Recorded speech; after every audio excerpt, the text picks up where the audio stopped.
Hey everyone, this is Earthy Wise Woman, and right now I am currently in my kitchen and I am currently making loaded candles for Papa Legba. I love Papa Legba. He is the keeper of the crossroads, and he is also the one we call into ritual prior to calling in the other Orisha or the Lua. He is the guard, and he is, we don't say patron saint in voodoo, but he is the Loa of children.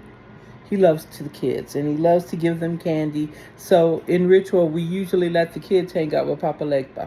Today I'm crafting candles in honor of Papa Legba for my altar and some of them to sell at my store, because I realize that some of you younger practitioners of voodoo really don't know how to make a loaded candle.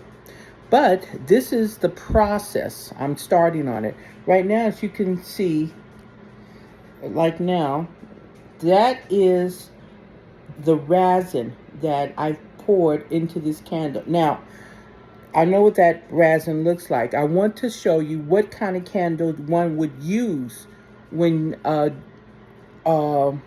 making a candle for Papa Legba. Now, ordinarily, if I were to make my own candle with wax, I would use a red or black in honor of Papa Legba. These I bought at my Botanica nearby, and this is a St. Lazarus candle. I want you to take a good look at that. Now, the reason I use St. Lazarus candle is St. Lazarus is what represents Papa Legba to voodoo practitioners, and some of you may not know why, and I'll explain why. When the slaves were taken from Africa and brought to this country of America, we were forced to give up our traditions and our religion, and we wanted to hold on to these.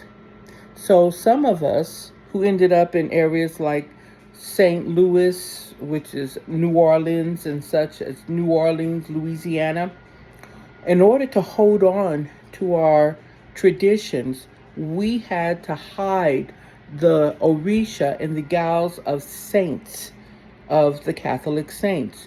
So, I'm not going to go, there's so many, but Papa Legba was hidden in the gowns of St. Lazarus. And the reason we chose St. Lazarus is, I could turn the camera around, but that's awkward, is because St. Lazarus, as you can see, he has a stick.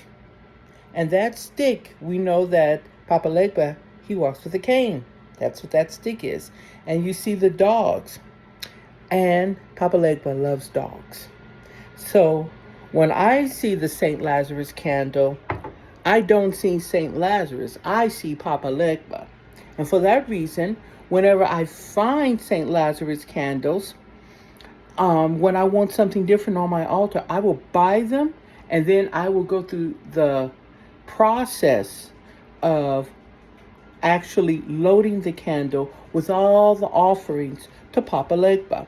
So that stuff that you saw, I'm going to show you again. You're like, oh my God, what is that?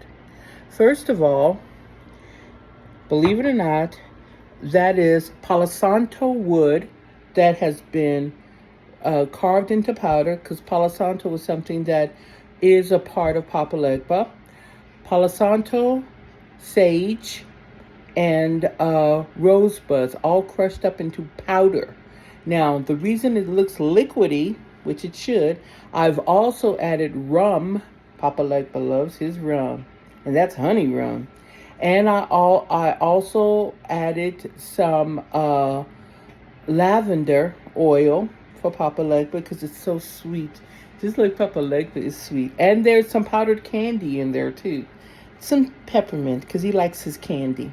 And coffee with cream and chocolate because Papa Legba loves coffee. As an offering, I would leave it on his altar. And many years ago, I'm like, wow, I wish I could add that to a candle. I'm like, well, why can't I? So I have. So this candle is not completed yet. I'm completing it right now. because even though you see that on top, I will pour another layer of scented wax over that to infuse that offering for Papa Legba. This candle, I'm just going to show you, will be available at my Etsy store, and it is for Papa Legba. So, hey, if you are interested in buying this candle, come and check it out at my store, okay? Blessed be, and may the energy and the wisdom of the ancestors be with you. Bye bye.